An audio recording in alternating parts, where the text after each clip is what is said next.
Bentrovati, oggi primo giorno di scuola per circa 280.000 studenti calabresi, il suono della prima campanella, il ritorno tra i banchi in scuole che sono sicure oppure no? Questo vedremo di capirlo oggi, anche perché nei giorni scorsi vi abbiamo raccontato la situazione che si registra un po' in tutta la Calabria per quanto riguarda l'adeguamento delle strutture scolastiche. Di recente, 2 giorni prima dell'inizio del nuovo anno, la decisione a Cosenza di chiudere un istituto storico, il liceo Fermi di via Isnardi a Cosenza. Oggi faremo un po' il punto della situazione, c'è grande attenzione verso questa tematica. Intanto vado subito a presentarvi il nostro ospite, che è l'ingegner Giuseppe Iritano, che è il dirigente per l'edilizia scolastica e lavori pubblici della Regione Calabria. Intanto benvenuto qui nei nostri studi. Oggi parleremo un po' della situazione che si registra in tutta la Calabria. Noi siamo una terra, lo diciamo sempre, no? Una terra ballerina, c'è un elevato rischio sismico, il 64% appunto dei comuni si trova in una zona ad alto rischio. Allora bisogna far sì che i nostri ragazzi, gli studenti, vadano in strutture sicure. Ma sono sicure o no? Allora, innanzitutto buongiorno, ringrazio di questo invito, che è l'occasione per me di fare un po' di chiarezza su questo punto. La contraddico su un punto, non è il 64% ma è il 100%. Purtroppo. Lei fa riferimento forse alla classificazione in zona sismica 1 rispetto alla zona sismica 2, ma voglio dire, parliamo di differenze di intensità di terremoti previsti non significative. Anche la zona 2 è una zona in cui... Quindi 64% zona 1. 64% è in zona 1, il resto è in zona 2, quindi significa che comunque è in zona di elevato rischio. Teniamo conto che gli ultimi terremoti sono successi in zona 2 o in zona 3, quindi questo non significa, diciamo, che il resto sia sicuro. Quindi il 100% della Calabria è purtroppo a rischio sismico. Su questo punto poi spesso si fanno, si danno dati, si forniscono dati incompleti, si genera anche un certo allarmismo. La situazione non è delle migliori, ma non è neanche disastrosa come probabilmente, da qualche giornale nazionale è stato detto in passato. Questo perché purtroppo noi, con fatica, la Regione, ma come anche le altre regioni, non è solo un problema della Regione Calabria, sta cercando di mettere chiarezza in questo settore dell'edilizia scolastica.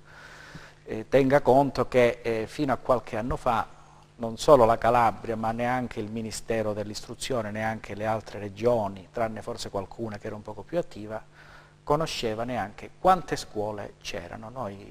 Io sono in questo settore da 5-6 anni e all'inizio noi non sapevamo nemmeno quante scuole c'erano in Calabria. Avevamo una stima di 3.000 e qualcosa, 3.100, che risaliva al 1996. Oggi sono 2.408. Poi abbiamo fatto un grosso lavoro, in raccordo con l'ufficio scolastico regionale e quindi con la struttura del Ministero e anche con interlocuzioni molto strette con i comuni e le province, sono 2.408.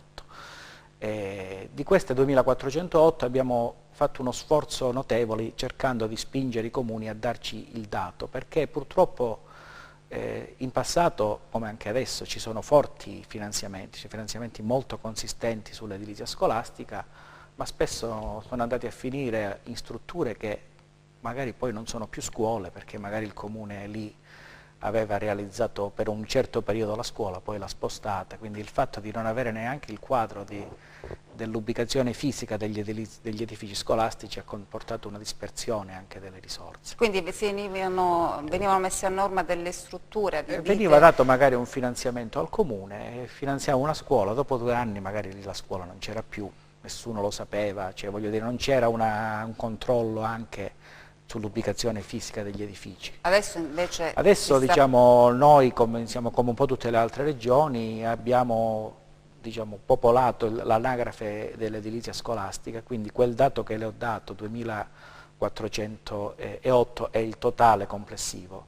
Di questi noi fino a un paio d'anni fa avevamo l'informazione minima, cioè dove si trova la scuola, l'ubicazione, il numero di aule, la superficie e altro, solo per una cinquantina di scuole. Con un forte sforzo che abbiamo fatto anche in maniera, come dire, coercitiva verso i comuni e verso le province, dicendo se non mi fornisci questi dati non ti do alcun finanziamento, siamo passati ad avere il dato di 1909 scuole su 2408, quindi vuol dire che siamo circa all'80% del dato e possiamo avere almeno un'idea anche dello stato di queste scuole. I certificati sono tutti in regola per quanto riguarda? Magari fossero un sogno, ingegnere. È un sogno. Noi rispetto a queste 1900 scuole di cui abbiamo il dato, di 400 non sappiamo se hanno il collaudo statico o meno. Tenga conto che per aprire una scuola ci vuole il certificato di agibilità che diciamo, si compone non solo del collaudo statico ma anche delle altre autorizzazioni, tipo dei vigili del fuoco, l'azienda sanitaria, quindi il comune rilascia il certificato di agibilità a valle diciamo, di queste verifiche. Il collaudo statico, che è quello di cui parliamo oggi, che riguarda la sicurezza, a noi risulta che ce l'hanno circa 830 scuole sulle 1400 di cui abbiamo il dato. Il resto non ce l'abbiamo perché sono scuole risalenti a periodi molto, diciamo molto... Sì, il 17% più o meno, questo è il dato, risalgono a prima del 75. Esatto, no, anche prima. Prima del 75. Quindi a periodi in cui non c'era una normativa che imponeva un collaudo, quindi può darsi che la scuola non sia neanche messa male, però diciamo, non lo sappiamo, cioè, non nel senso, quindi il dato mancante è dovuto anche al fatto che ci sono scuole molto risalenti nel tempo, scuole addirittura storiche in edifici. La normativa era diversa un tempo? Sì, non esisteva sostanzialmente una normativa sismica che prevedeva il collaudo come c'è oggi. Le dicevo che ha destato allarme, preoccupazione, anche qualche disagio, anzi non pochi disagi per gli studenti, questa vicenda del Fermi di Cosenza. C'è tanta attenzione, sono state fatte le dovute verifiche e addirittura si parlava di una scuola a rischio crollo. Adesso vedremo, tra poco ne parleremo anche con l'ingegner Calavetta per capire davvero se c'è questo rischio crollo, perché questo ha destato davvero, ha fatto preoccupare, no? Molto. Questo sicuramente preoccupa molto gli studenti e le famiglie, lo immagino. Questo adesso non conosco nello specifico la situazione del Fermi. Il Fermi è un istituto nel comune di Cosenza su cui la provincia di Cosenza ha richiesto un finanziamento alla regione di 6.900.000 euro, se non sbaglio. Ecco qua la scuola. Ecco, questa è l'immagine della scuola, sì. Nella richiesta ci è stato chiesto, è stato proposto un progetto di demolizione e ricostruzione di questo edificio, appunto per un costo di 6.900.000. Questo devo dire che noi ultimamente, oltre a questa attività di fotografia, di fotografare il patrimonio, la Regione ha dato un indirizzo forte a presentare e finanziare esclusivamente interventi di adeguamento sismico. Tenga conto che la normativa nazionale ammette anche interventi diciamo, meno invasivi, interventi più leggeri, che sono il miglioramento sismico, cioè voglio dire un intervento che avvicina la scuola alla sicurezza prevista dalle normative ma non gliela fa raggiungere, oppure gli interventi cosiddetti locali, cioè piccoli interventi magari per sostituire una parte pericolante ma senza migliorare significativamente il livello di sicurezza. Nel bando regionale emanato recentemente questo tipo di intervento è escluso, quindi noi ammettiamo solo l'adeguamento sismico. Probabilmente il comune, la provincia di Cosenza nel fare il progetto di adeguamento sismico avrà valutato, adesso questo ce lo potrà dire tra poco, infatti l'ingegnere Carravetta. Perché l'adeguamento sismico prevede necessariamente la verifica del grado di resistenza delle strutture. Allora, forse nel fare questo progetto, tant'è vero che hanno chiesto la demolizione e ricostruzione, hanno valutato che oggi non è sicuro, questo non lo so. Infatti noi abbiamo sentito proprio il presidente della provincia di Cosenza Iacucci che ha detto siamo stati obbligati, no, a chiudere questa scuola perché quando giustamente si parla di sicurezza dei ragazzi, allora questo è quanto pare è stato un passo necessario. Allora, io volevo ascoltare questa battuta con il Presidente della Provincia di Cosenza, Franco Iacucci, e poi vi presento l'ospite che ci ha appena raggiunto nei nostri studi. Noi abbiamo presentato nel bando della Regione Calabria sull'adeguamento sismico delle scuole 24 proposte, fra cui quella del Fermi. Quando siamo andati a fare le indagini molto approfondite, fatte in più laboratori, è venuto fuori che quella è una scuola che, oltre ad avere problemi in caso di terremoti o eventi sismici, ha problemi di carichi statici, quindi ha problemi anche in una condizione non di straordinarietà, ha problemi di stare in piedi, ecco.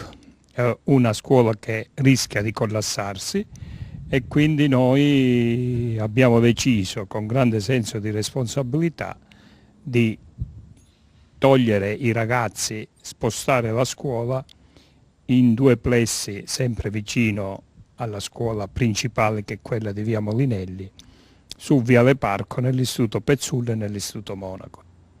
Non ci sono altre scuole in queste condizioni.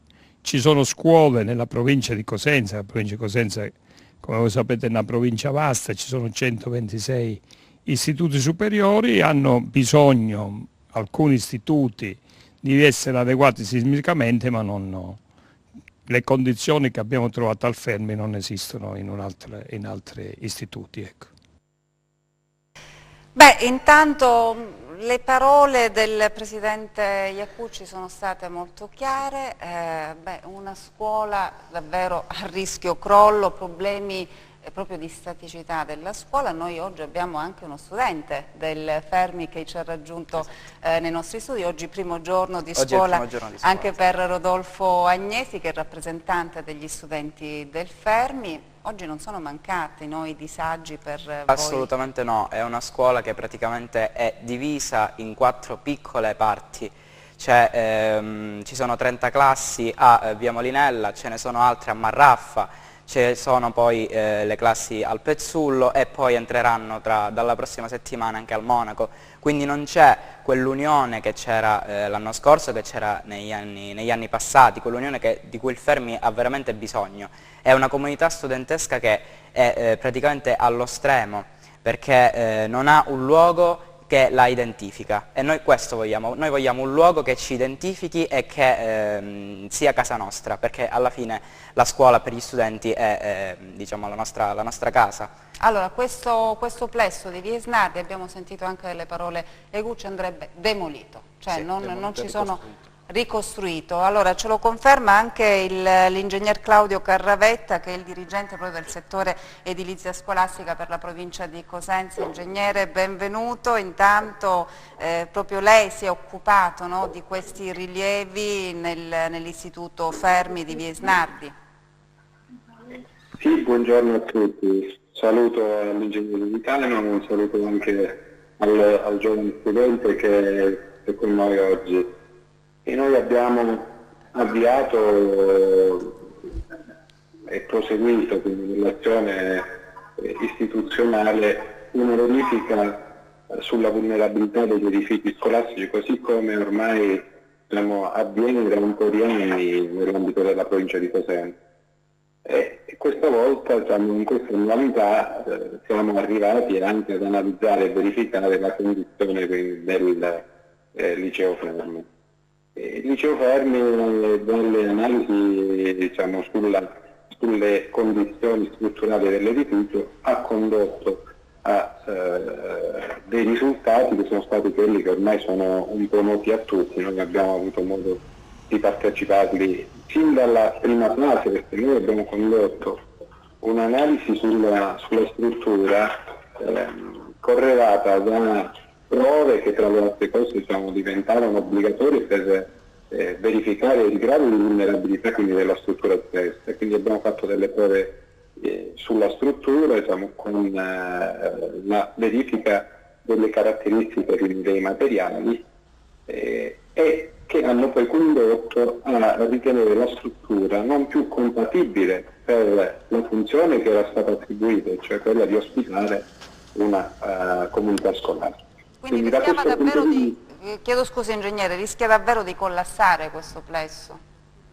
Guardi, io la domanda, o meglio, la risposta non la esprimo in questi termini, dico soltanto che quella è una struttura che rispetto alla fase in cui è stata realizzata, parliamo degli anni 60, e quindi rispetto alle norme in vigore a quell'epoca, aveva delle caratteristiche che in quel momento e rispetto alle norme tecniche costruttive, soprattutto rispetto alla normativa sismica, dava delle risposte che in quel momento erano risposte sufficienti. Oggi è noto a noi operatori, ma è noto anche al mondo che ci circonda, che le norme tecniche rispetto alle costruzioni e alle caratteristiche che le costruzioni devono possedere per assicurare la sicurezza, quindi le condizioni minime di sicurezza, sono del tutto cambiate. Quindi oggi quella struttura non è più adeguata a quei requisiti che oggi le norme tecniche ci richiedono. Quindi da questo punto di vista, se noi volessimo esprimerla in questi termini, potremmo dire in questo senso che è una struttura potenzialmente collassabile. Se però vogliamo valutarla in termini di attinenza, quindi afferenza alla norma, dobbiamo dire che è una struttura che non è più adeguata alle norme così come sono scritte oggi, così come le ha emanate il legislatore tecnico. Quindi una verifica fatta negli anni 60 non avrebbe dato nessun problema, almeno per quanto mi dice, invece fatta oggi con la nuova normativa, allora questo edificio, voleva intervenire Rodolfo Agnelli. Cosa definisca oggi, perché l'ultima normativa sarebbe del gennaio 2008, dal 2008 al 2017 sono passati 9 anni, perché non si è mai controllata, o se è stata controllata, perché ha dato dei risultati negativi solo oggi, ovvero 2017, perché le prove sono state fatte da marzo. Io ricordo, ero alla sede di Isnardi, ricordo che sono venuti, hanno fatto hanno rilevato lo spessore dei muri, eccetera, eccetera. Poi non parlo in ambito tecnico, ma comunque per quanto riguarda l'oggi, cioè l'oggi sono 9 anni fa. Cioè, non capisco questo. Perché non è stato fatto prima? Aiuto io a comprendere la questione, perché è evidente che con noi bisogna in questo momento dia soddisfazione anche a quella che è una necessità di conoscenza, di cognizione delle questioni. La provincia di Cosenza oggi governa, gestisce ben 121 questi edifici scolastici. Questi edifici scolastici ci sono in parte pervenuti dal trasferimento dei comuni e posso assicurare che quando è avvenuto in questi termini le strutture erano realmente prive di qualunque tipo di certificazione, che poi nel tempo sono state recuperate.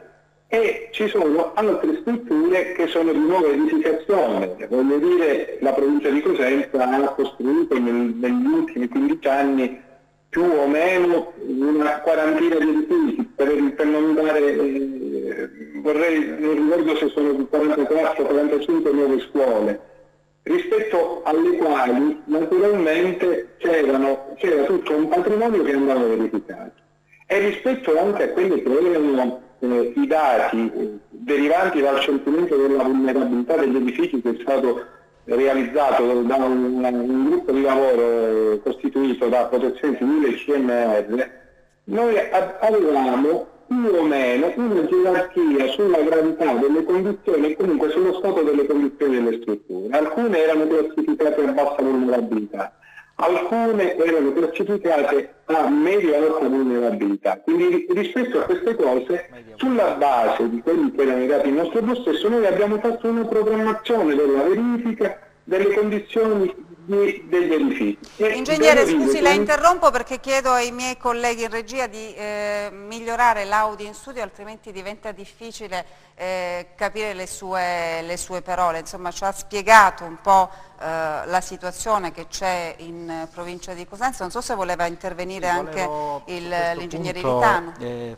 No, stavo completando un pensiero, però, dottoressa. Sì, prego, completi, poi vuole intervenire l'ingegnere Iritano. Sì, come no, volevo completare e dire che ancora oggi la provincia non ha esaurito la funzione di verifica, perché ovviamente la provincia lavora sulla base anche delle risorse finanziarie disponibili. Noi programmiamo, almeno negli ultimi anni è stato così, abbiamo programmato delle risorse finanziarie per procedere proprio allo studio, quindi alla redazione degli studi di vulnerabilità sismica delle diverse strutture. Anche per l'anno in corso abbiamo un programma che deve continuare e che ci porterà ad effettuare altri 15 studi sulla vulnerabilità sismica di altri edifici che sono presenti in provincia di Cosenza. Insomma, lei sta dicendo che non è possibile controllarli tutti non insieme. Non è possibile effettivamente controllarli tutti e in una sola annualità. Si tenga presente che noi abbiamo già speso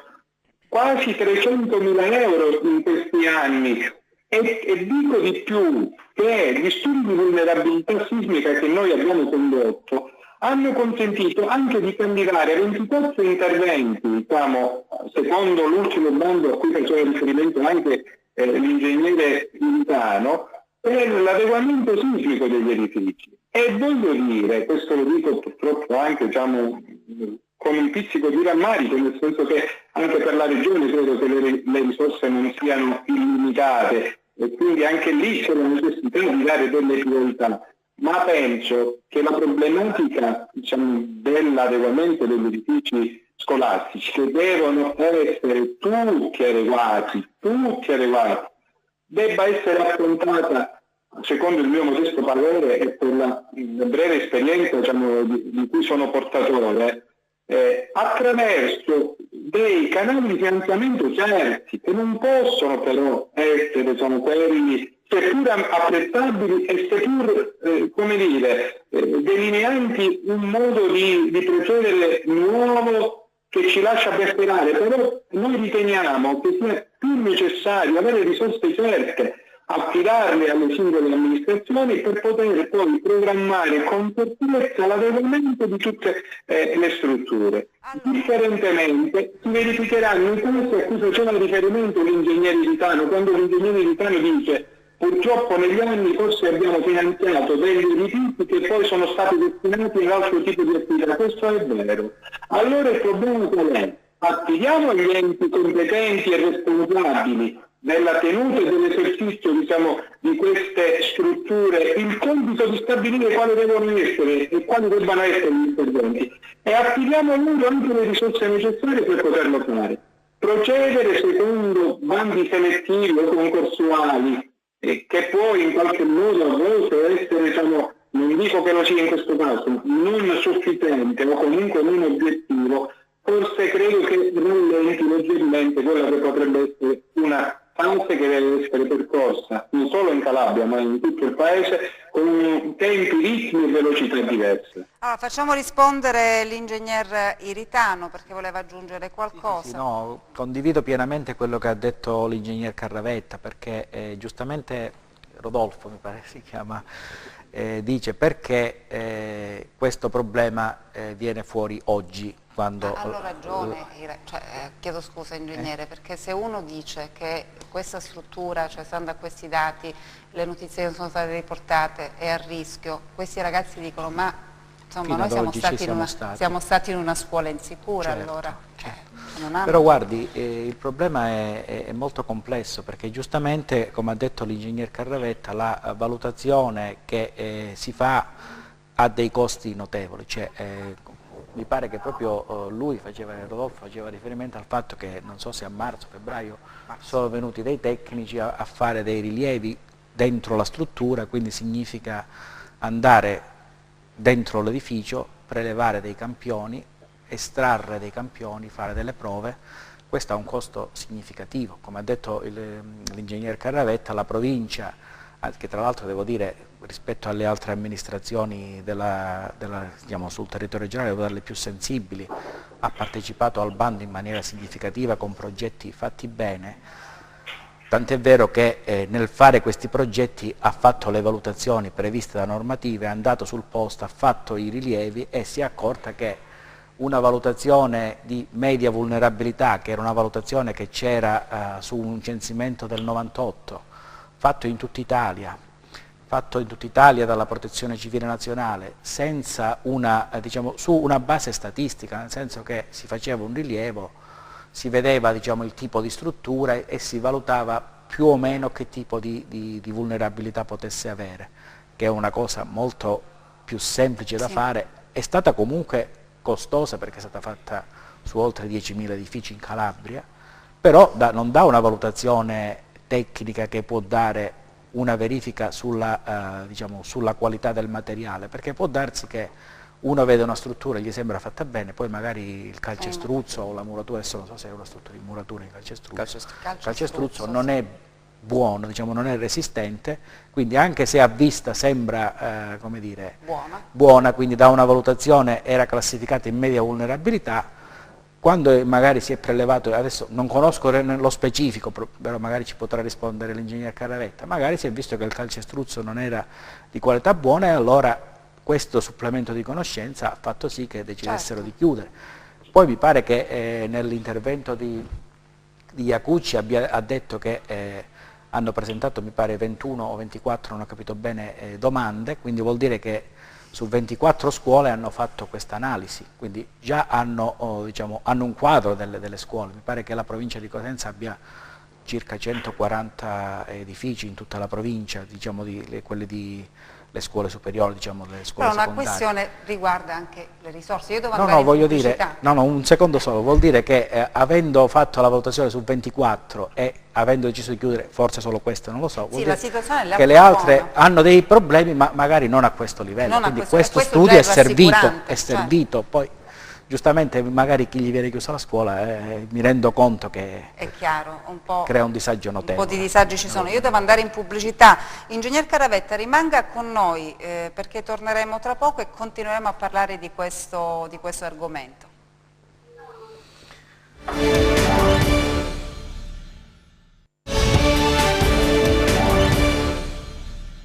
Eccoci di nuovo in studio, continuiamo a parlare di sicurezza delle scuole. Beh, prima di andare in pubblicità, non so se è ancora al telefono l'ingegner Carravetta? Ecco, sì, una questione di risorse. Allora, vediamo quanti sono con l'ingegner Iritano queste risorse al momento disponibili per l'adeguamento sismico. Stiamo parlando solo di adeguamento sismico delle scuole. Sì, guardi,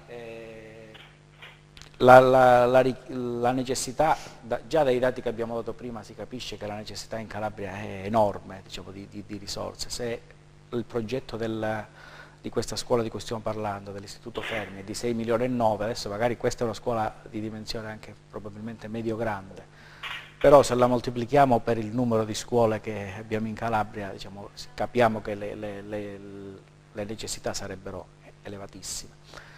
Quindi le risorse che ci sono dobbiamo cercare di concentrarle sulle scuole dove c'è più pericolo, quindi per esempio la scelta che ha fatto la provincia di Cosenza di proporre magari queste 24 scuole perché ha fatto una prima valutazione, mi pare la strada su cui dobbiamo andare.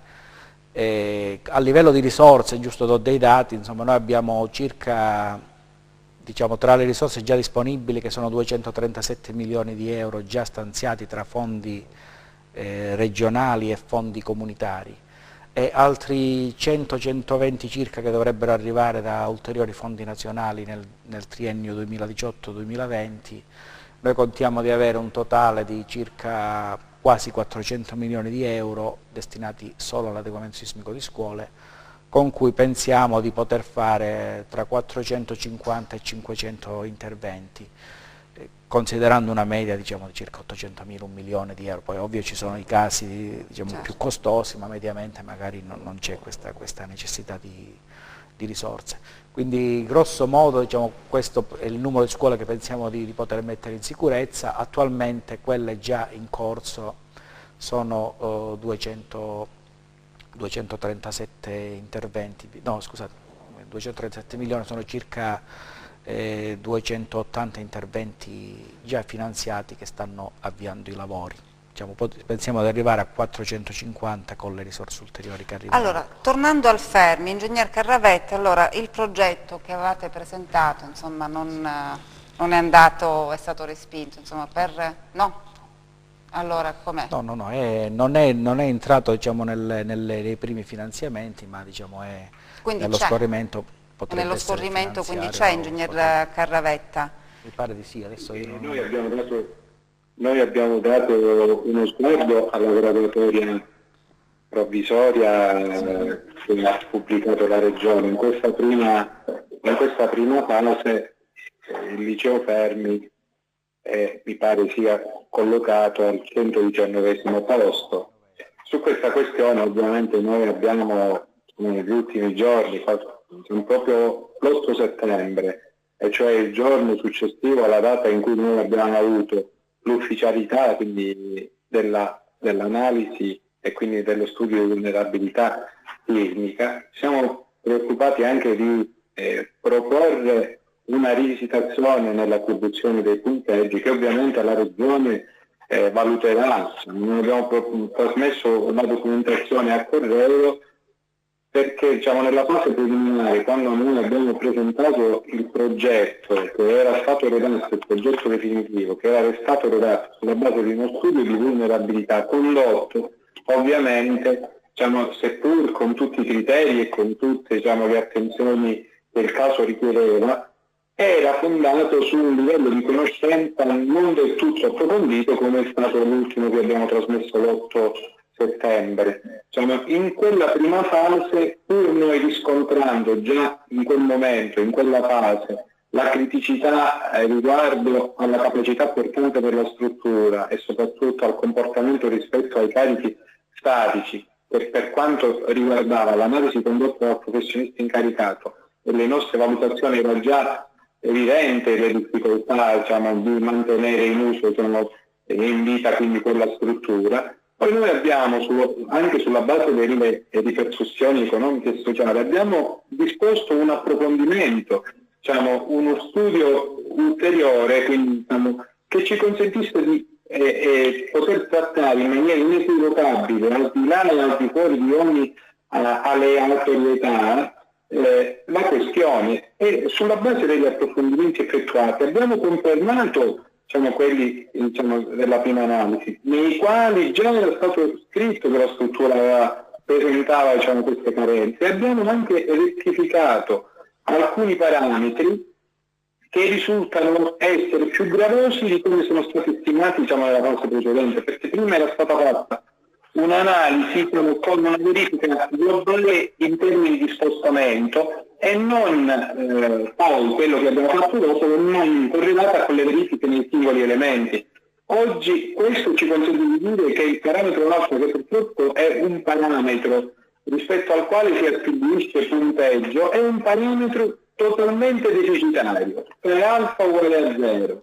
E quindi sulla base anche di queste analisi, di questi approfondimenti che ormai diciamo, sono approfondimenti che consentono di parlare con assoluta certezza dello stato e della condizione della struttura, abbiamo chiesto alla Regione di rivalutare questi aspetti, anche perché nella graduatoria in cui noi siamo stati collocati al 119° posto non c'è stata alcun tipo di esclusione né di insuccesso, c'è stata però l'attribuzione di un punteggio che noi riteniamo essere non del tutto diciamo, adeguato a quella che è la problematicità della struttura, per cui abbiamo risottoposto al Dipartimento, io l'ho fatto l'8 settembre, poi naturalmente siamo a disposizione, avvieremo anche un'interlocuzione diciamo, con la struttura dell'ingegnere Militano, al quale io devo esprimere diciamo, anche il mio apprezzamento per il lavoro che sta conducendo, anche per la particolare attenzione che sta ponendo rispetto a temi e questioni che non sono assolutamente di facile né comprensione né di facile gestione, per cui ho il dovere di farlo. Devo dire però che Allora, abbiamo un po' capito la situazione. C'è il nostro rappresentante degli studenti del Fermi, Rodolfo Agnesi, che a nome dei suoi compagni di scuola vuole fare una richiesta. Allora, questo abbiamo detto che c'è un progetto perché questo istituto di Visnardi va demolito e va rifatto totalmente, quindi è inutile cercare interventi temporanei, non si risolverebbe nulla, assolutamente, ecco, non servirebbe a nulla. Allora a questo punto la richiesta che fanno gli studenti del Fermi, che attualmente si trovano dislocati, siete più o meno 1100 studenti in 4 plessi differenti. Voi cosa volete chiedere? Allora noi vogliamo semplicemente una scuola che ci ospiti tutti, interamente, tutti e 1100, perché siamo una scuola, non siamo tante scuole diverse, vogliamo riconquistare la nostra identità e non siamo solo noi studenti, ma sono anche i professori, anche il personale ATE che comunque tengono a questa scuola che tempo fa era la scuola con più iscritti della Calabria, quindi è una scuola abbastanza prestigiosa anche, e vogliamo una scuola.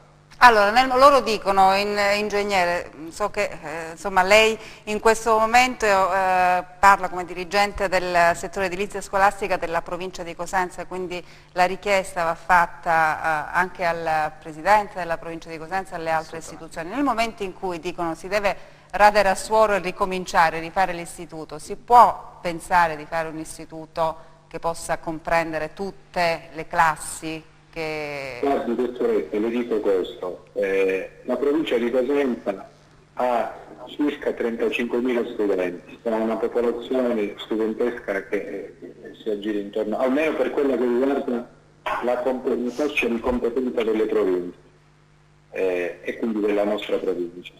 Rispetto a questo ci sono più o meno nell'ambito della città di Cosenza circa intorno a 10.000 studenti, da 8-10.000 studenti. Adesso diciamo, il dato preciso non ce l'ho davanti, ma possiamo riservarci anche di poterlo precisare in altre sedi. Abbiamo la necessità anche noi di razionalizzare l'uso degli edifici scolastici a nostra disposizione. Tenga presente, lo dico questo anche per rassicurare il giovane che ha posto legittimamente le questioni. Noi abbiamo candidato nell'ambito della città di Cosenza ben 5 edifici per l'adeguamento sismico e sono il liceo Telesio, che dovrebbe essere finanziato, il liceo scientifico Fermi, che speriamo possa essere valutato e finanziato nella prima fase, immediatamente, il liceo Scolozza. E poi abbiamo candidato anche per l'adeguamento sismico l'istituto tecnico commerciale Perzullo e l'istituto tecnico industriale Monaco. Questo significa che il processo di adeguamento è un processo che interesserà tutte le scuole della città e va da sé che abbiamo proprio l'esigenza di razionalizzare. In tutto questo mi pare che il Presidente Iacucci lo abbia detto anche nell'assemblea in presenza dei genitori e forse anche incontrando una rappresentanza degli studenti. C'è il suo pieno impegno a fare in modo che nell'ambito della razionalizzazione questo liceo possa avere il minor numero di sedi possibile, se possibile anche una soltanto, se è possibile. Ovviamente continuando comunque a utilizzare la struttura storica del liceo Fermi di via Molinello. Questo è, un'attenzione particolare che il Presidente ha voluto, è un impegno che ha voluto assumere e sono convinto che se lo ha fatto avrà modo e avrà anche la possibilità di poterlo soddisfare. Naturalmente questo è un quadro che si è delineato e rispetto al quale noi, che è noto a tutti, rispetto al quale noi proveremo a dare risposte concrete nel breve e medio periodo. A proposito di tempi, allora per chiedere questo, ecco. Quanto ci vorrà per riavere una scuola, comunque se non solo l'istituto con 1100... Ha già allettato la struttura della provincia per cominciare a porre in essere uno studio approfondito sulle disponibilità e sulla possibilità di utilizzare in maniera più razionale gli edifici e il patrimonio scolastico esistente. Quindi adesso abbiamo riservato le nostre energie e le nostre attenzioni sull'avvio dell'anno scolastico, che pare essere andato bene, diciamo, abbiamo il motivo, non dico di essere soddisfatti, ma di avere la certezza di aver fatto il massimo per poterlo avviare nel migliore dei modi. Subito dopo avvieremo questa fase di razionalizzazione che dovremmo completare, diciamo, in termini di analisi e anche di scelte, quando per la fine dell'anno. Il Presidente ha parlato in questi termini. Successivamente procederemo, diciamo, a compiere quindi, diciamo, le scelte necessarie e sicuramente, questo lo posso dire senza tema di smentita, il prossimo anno scolastico inizierà, diciamo, con una diversa collocazione e individuazione quindi degli edifici scolastici. Quest'anno scolastico invece, insomma, rimane così. Questo è un anno scolastico che è partito in questo modo e io non so se diciamo, in corso d'opera riusciremo a fare i cambiamenti che purtroppo diciamo, auspicano i ragazzi e che forse diciamo, non saremo in grado diciamo, di assicurare. Tuttavia c'è già l'impegno a partire in questa fase diciamo, di rivisitazione e siamo già tutti pronti ai nostri costi per dare risposte concrete ai giovani che hanno necessità di avere sedi scolastiche adeguate. Certo, io non so se il nostro studente vuole chiedere qualcos'altro, altrimenti io ringrazio l'ingegner Carravetta per la disponibilità. Chiedere niente perché è stato abbastanza esaustivo. Vorrei solo dire che diciamo, è stato preso un impegno abbastanza importante, ovvero ha praticamente detto a 1100 ragazzi, a tanti professori, al personale ATA che l'anno prossimo avremo una scuola, quindi che magari non sarà ubicata in via Snardi, magari sarà in un altro plesso, ma comunque che non finirà questa situazione. Quindi spero che questo impegno venga rispettato.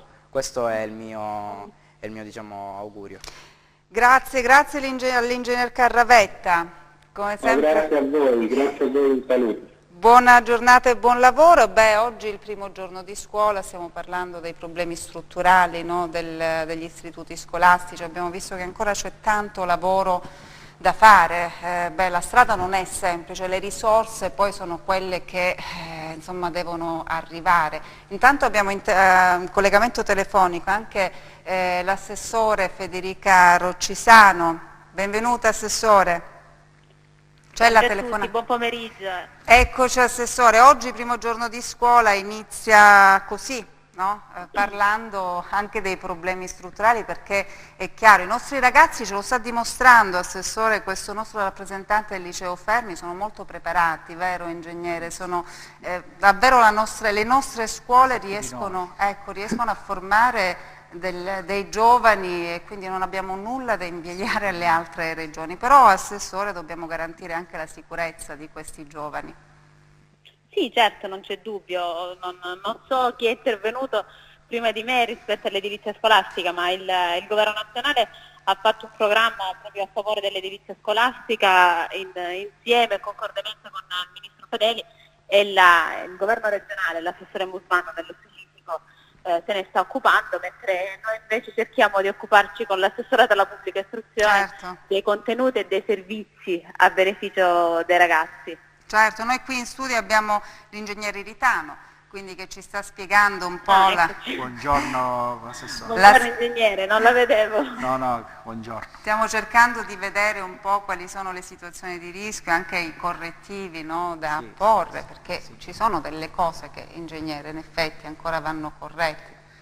Corrette no, vanno spesi bene i soldi, I soldi sono molti ma non sono infiniti e quindi bisogna anche cercare di indirizzarli bene, quindi la scelta di fare solo adeguamento sismico mi pare sia obbligatoria, cioè non possiamo continuare a finanziare rattoppi, diciamo così, cioè interventini che poi alla fine non risolvono. Se si interviene su un edificio come su questo ci vogliono 6 milioni, ci vogliono 5 milioni, però si risolve, altrimenti si continua a sprecare risorse, no? Quindi su questo la giunta regionale ha fatto una scelta ben precisa e noi stiamo andando avanti su questo.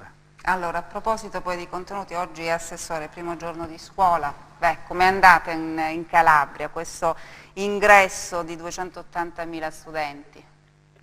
È andata bene, sicuramente anche perché alcune scuole hanno iniziato già da ieri, l'altro ieri in alcune aree della nostra regione. Noi ieri abbiamo voluto con il Presidente Liveri augurare a tutti i ragazzi, ai docenti, ai dirigenti un buon anno scolastico, cercando di puntare su quelle che sono state le direttrici che abbiamo deciso come giunta regionale lo scorso giugno. Quindi inclusione scolastica, abbiamo trasferito alle province, alla città metropolitana di Reggio Calabria sia le informative rispetto alla gestione delle risorse, la quantità delle risorse e anche la modalità di spesa per l'assistenza specialistica, per l'assistenza in base e per i trasporti. E poi ci sono degli interventi che noi chiamiamo di rilevanza regionale, che sono quegli interventi attraverso i quali noi vogliamo stimolare le attività delle scuole. In particolare quest'anno ci siamo dedicati al volontariato, alle reti, alla green economy e anche all'innovazione digitale, perché vorremmo creare quello che abbiamo chiamato comunità educante nella nostra regione. L'abbiamo presentata lo scorso marzo con la ministra Fedeli a Catanzaro e stiamo creando questa rete proprio con realtà del terzo settore. Ieri sono stato con il gruppo di Crescere al Sud, dove dei ragazzi stanno costruendo dei percorsi di motivazione dal basso, di partecipazione attiva, coinvolgendo loro le istituzioni, non essendo solo ascoltati dalle istituzioni, e stiamo dicendo che bisogna cambiare dando la possibilità a tutti di esprimere la propria voce, il proprio parere, e sicuramente per creare una scuola aperta e inclusiva. È sicura, chiaramente. Noi siamo quasi in chiusura. Assessore, non so se il nostro studente, che rappresenta un po' gli studenti del Fermi, ma anche gli studenti calabresi, voleva fare una richiesta all'assessore oppure soltanto per salutarla? No, assolutamente, solo salutarla, ma se mi è possibile dire una cosa, sarebbe meglio badare alla sostanza più che alla forma, perché ha parlato della scuola digitale, ok, tante buone idee, però se le scuole ci cadono, se i tetti delle scuole ci cadono sulla testa, alla fine usare un telefonino quanto usare un libro è più o meno la stessa cosa. Quindi badiamo più alla sostanza che alla forma. Questo è un altro augurio che voglio fare all'assessore. No, certo. Ti ringrazio per l'augurio e faccio l'augurio a te per un buon anno scolastico. La ringrazio. Penso che una cosa non esclude un'altra. Ieri il direttore Attilio Sabato, proprio sulla sua pagina social, ha lanciato l'idea di definire la Calabria con un aggettivo. E tante volte lì poi si sceglie, no? Se dare l'accezione negativa o l'accezione positiva. L'intervento è bastevole a se stesso. Per cui possiamo avere scuole sicurissime e dobbiamo avere le scuole sicure, ma c'è sempre qualcuno, che sono i docenti, il corpo dei docenti, i dirigenti, che si devono anche occupare dei contenuti. Quindi ognuno il suo. L'ingegner Ritano e la giunta regionale, il governo investono per l'edilizia scolastica e la scuola, per parte sua, deve creare contenuti e sono sicura che in Calabria creerà dei contenuti davvero positivi. Assessore, noi siamo in chiusura, grazie davvero, quindi scuole sicure, scuole che, insomma, dove i ragazzi possono andare ad apprendere, ad imparare, ad entrare poi nel mondo degli adulti, nel mondo del lavoro. Grazie all'assessore Roccisano, io ringrazio l'ingegnere Ritano, ringrazio Rodolfo Agnesi e quindi buon lavoro, buon inizio dell'anno scolastico e grazie come sempre anche a voi. Alla prossima.